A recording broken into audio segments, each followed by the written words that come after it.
Welcome back, guys, to another episode of Coach Overwatch. Today we're going to be on Lijiang Tower, the control center, and we're going to be watching Agent Indiana and his Hanzo.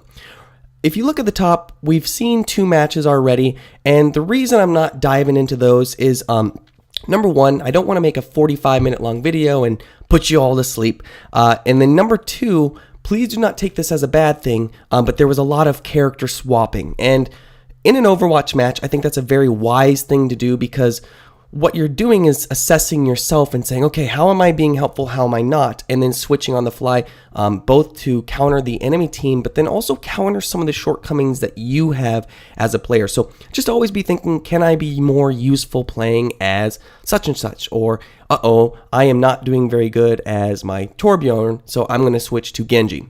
That's just an example. Some of the things I want to touch on in the other games. Great job with your communication. There was a lot of callouts and acting upon those callouts, or talking about, hey, does anyone else want to play support? I kind of want to try this, and just generally being on the mic with each other. So great job there. It also just kind of boosts morale. Unfortunately, we did lose, and we will touch on that. I think the effects of those losses come out to play here. But anyway, let's get it started. Like I said, this is Agent Indiana with his Hanzo.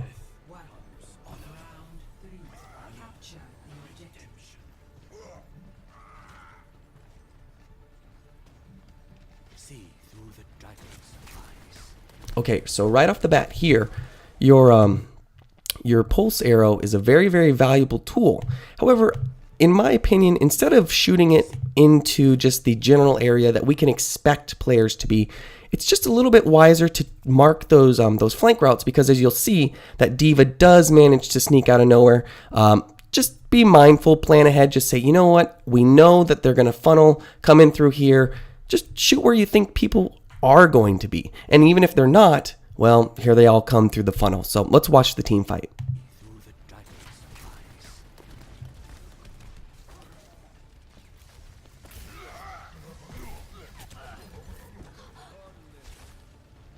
Good job not chasing. And then right there, this is what I want to talk about. So Mei has gone into her icicle and she's healing, and it's annoying because we just have to sit and we wait. But you have made the very good choice of just saying, I have 3 players over there who have plenty of control. I need to just make sure and pepper and allow pressure to keep people off the point. So very, very good job.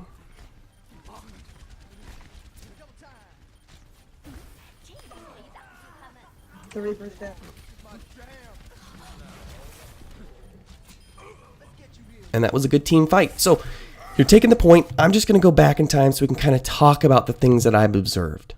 And I've watched this gameplay. I think I've watched it 3 times. I like to watch it for enjoyment, then watch it again to analyze it, watch again to nitpick it, and then finally watch it to just kind of talk about it with you guys. So good job not chasing. Great job not focusing the Mei. But then here, Hanzo excels at a medium range. He's a hybrid sniper. And we keep pushing, backing off, pushing. And I think you're better off just kind of standing in the background, maybe on top of that ledge right there, climb the monitors, and snipe from above. It's just a very dangerous spot for Hanzo to be with the DPS of his arrows, and that, especially with a soldier who could turn on you and just constantly plink at your health.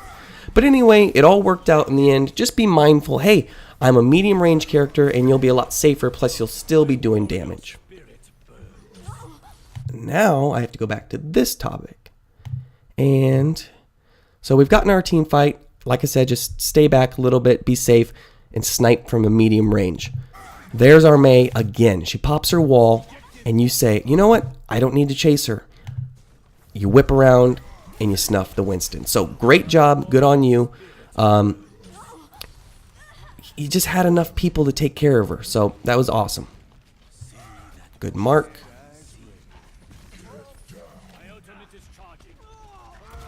And dude, that was sick. I loved it. Let's watch it again. It's just, it takes me back to those days when you jump off a ledge and get a slick no scope in Modern Warfare 2. So I will give you your shine. Let's watch it again.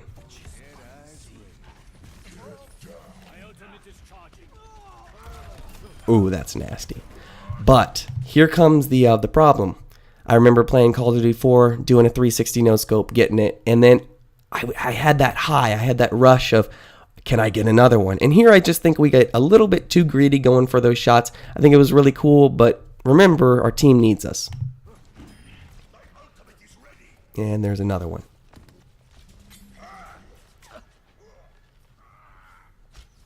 Good pressure, just plinking away, because you never know who's going to round that corner. Good mark, because it also, that mark, as I've kind of stressed earlier in the video, that mark is going to reach the outer limits of that of the flank route. So we'll see people coming from spawn, we'll know if they're going this way, and then like our McCree here can keep an eye on the left flank route.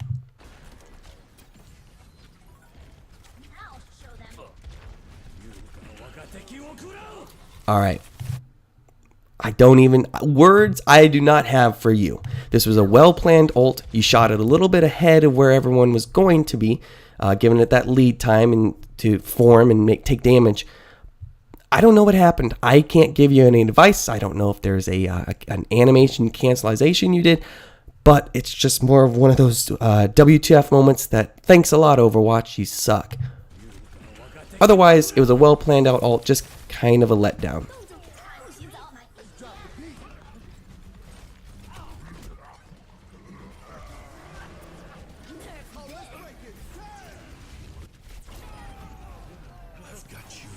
I'm just taking the time to watch this team fight because there's a major thing we need to talk about here.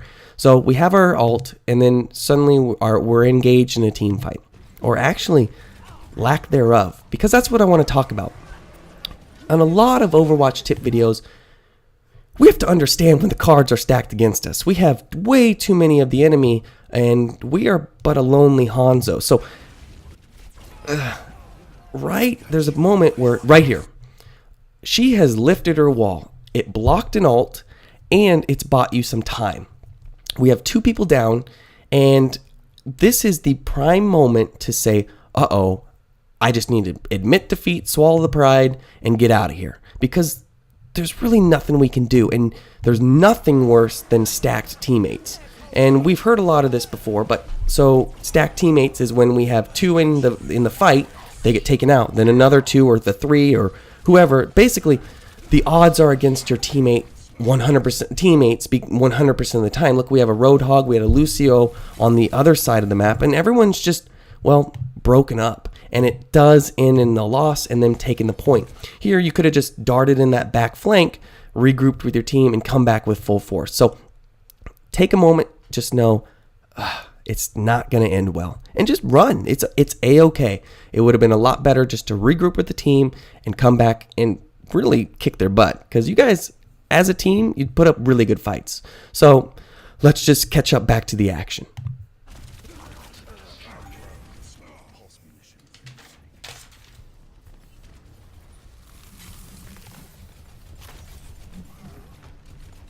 And we're back. See, look at that. I think that Lucio was kind of... it's tough to say. I think he was coming back just to regroup with you. But one thing I want to touch on, and like I said at the very beginning, where's our comms? I gave you guys props because earlier, the other two Match Trust Me viewers, they were talking, they were communicating, they were saying, oh, Reaper on the left, or hey, I need heals, can you come support me? May's coming in again. They just disappeared. So break the ice, dude. We know things are down. Just say hi. Talk to them. Say, hey, do you need me to switch to a different player? I think you're doing fine. But anything to engage that communication, again, because it may turn the odds in your favor, especially when everyone's on the same page. You may have someone, like maybe that Roadhog doesn't feel completely useful, and you'd say, hey, do you want me to switch? He'd say, oh, man, I'm not doing very good as a Roadhog. And you're just going to rebuild your team, come back with different force. So just say hi.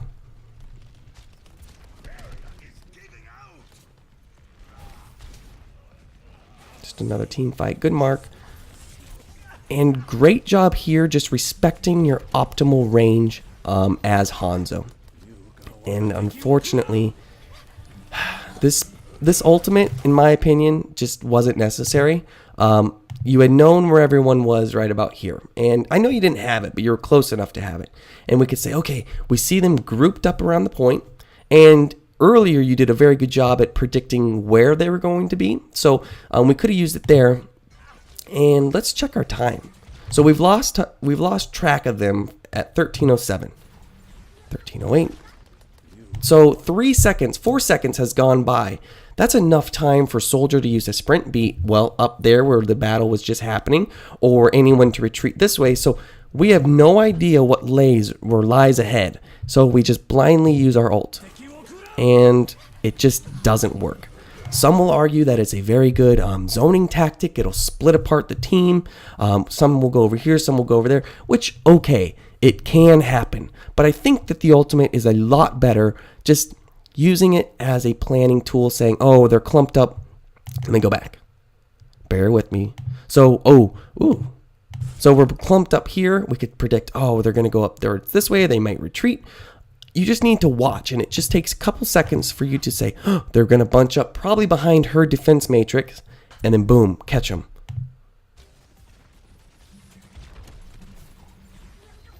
And there's our blind ult, and it doesn't work.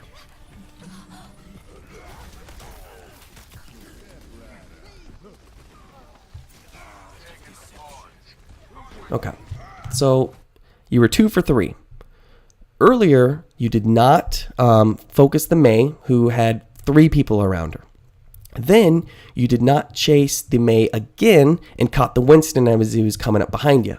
But here, if we look, we have a Winston, a Lucio, your Lucio, and a Zarya. And I think this is the one time that just chasing would have been a lot safer of an option.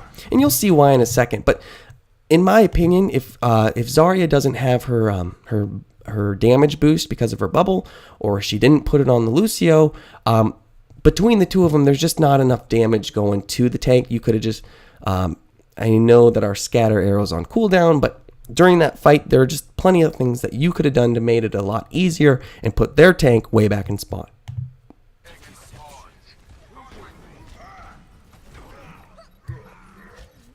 Okay. You did check, but there he was. Yeah, that's what I was thinking. So you did a little quick check, which is good. Just turn around and get an update. But unfortunately, there's our Winston. Who knows? You could have taken him out. You could have gotten killed, but 3 against 1, I think you would have been safe. And now he's going to go regroup with the team. So think about it. Know when to chase. Work on those timings. But otherwise, 2 for 3, I like your odds. Good mark.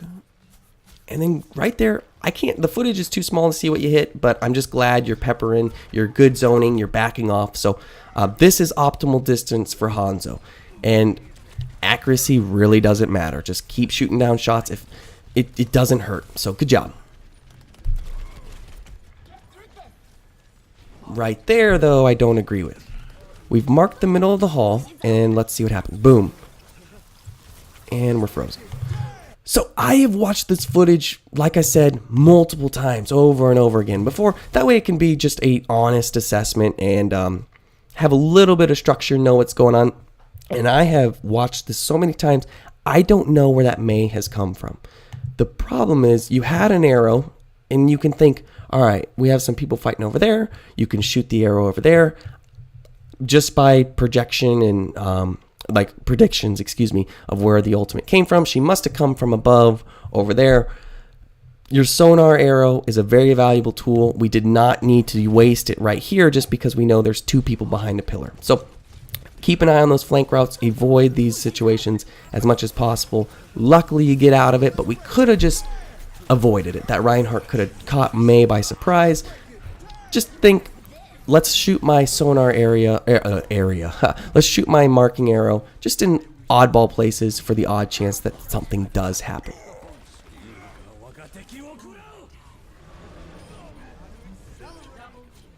Okay.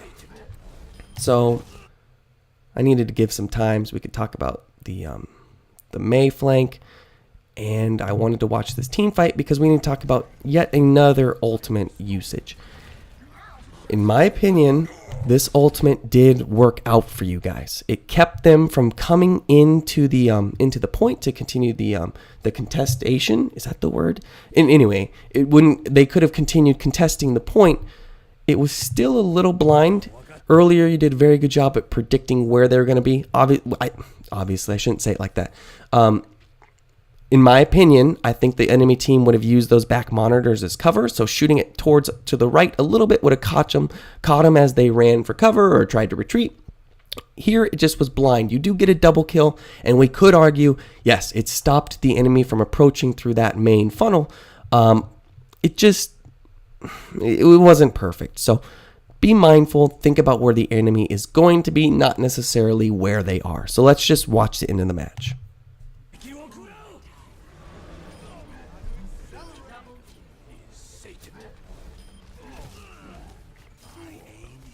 And we won. And here's the thing that I think's funny. We are all back. Where were we? Where was our team talking to one another during our team fights or our battles? And like I said, it's good that we're on the mic. It's good that we have teammates. But what's the point of the mic if we don't talk to people? So be that person, be that player. And this goes to all of the viewers as well. Be the person to just say hi. It goes a long way, gets the ball rolling, and if the other team's not talking to one another, you have a very, very big advantage. So good win. I'm going to skip ahead and then I'll rejoin you as soon as we start the next fight. Okay, welcome back. Unfortunately, I did not know the time frame that we had already been at. We're at 16 minutes, and I'm trying to keep these under 20 minutes. So, Agent Indiana, I promise you we will evaluate your match in the next coming weeks, especially that second round. I think it's interesting because we have a little team swapping, but I want to talk about, in summary, the things that I think you did very well, and then the things I believe you should work on. So, let me pull out my notes real quick. Number one. Good job being active on your mic and chatting with one another, especially in those first couple rounds. I know the viewers didn't see it, but I really want to drive it home that it is a good thing, and it helps your team kind of keep that morale going, and especially when it comes to problem solving. Good job assessing situations and switching heroes when you need to. In the second round, he goes from Hanzo because, well, Junkrat was just a little bit better of a choice. Trust me, we will dive into it in a future episode. It's just, we don't have the time for it right now. But I need to make sure he knows it. So I hope you understand as the viewers. And then number three, wonderful job knowing when to focus enemies and which ones not to. So the Mei flank, she was in her little icicle, and you were able to whip to the funnel and get that shot off. And then especially when you were going to chase Mei, and you realized, you know what, let me turn around real quick, and you caught the Winston, and you were able to snuff his charge. So, wonderful job there. Keep it up. Also remember when to charge, when to attack and pursue your enemies. So, the three things that I think you need to work on. Number one, blind ultimates. Take your time, develop a plan. Really, it just takes a breath. Just go, is this the right time? No? Yes? Shoot it. No? No? Just try to lead your targets, or maybe that time will come. Don't don't conserve them too much. Still use them, but just find the right moment to use them. Number two, work on aggressive pushes. There were many times when you were in Hanzo's, let's say, limited range. You want to be medium. Think of him as like not a Widowmaker, but kind of, so a medium range sniper. And then number three, and I think the most important thing to work on, is to know your losses. When we were in that major team fight over the point, there was one of you, 6 of them. Take your time, back off, especially when she brought up that wall. It was the perfect time to get out of there, be safe, and regroup with your team. It's the number one thing I think you can work on. Otherwise, I truly appreciate you sending in your clips. It was fun watching them, and I can't wait to dive into round 2 for the next coming weeks or so. You guys, as viewers, if you want me to watch your gameplay, I would love to. We'll add you to the list of players coming up. I have, I think, 4 or 5, not counting the second round that I'm going to do for Agent Indiana. So please, leave me a comment down below. Leave Agent Indiana a comment down below. He wants feedback. That's the point of this series. So if you have tips, let him know. And then if you want more tips, subscribe for episodes of Coach Overwatch every Friday. And if you're interested, every Sunday I upload a new episode of Game Feels. Keep it here. This is Jackofnotrades signing off.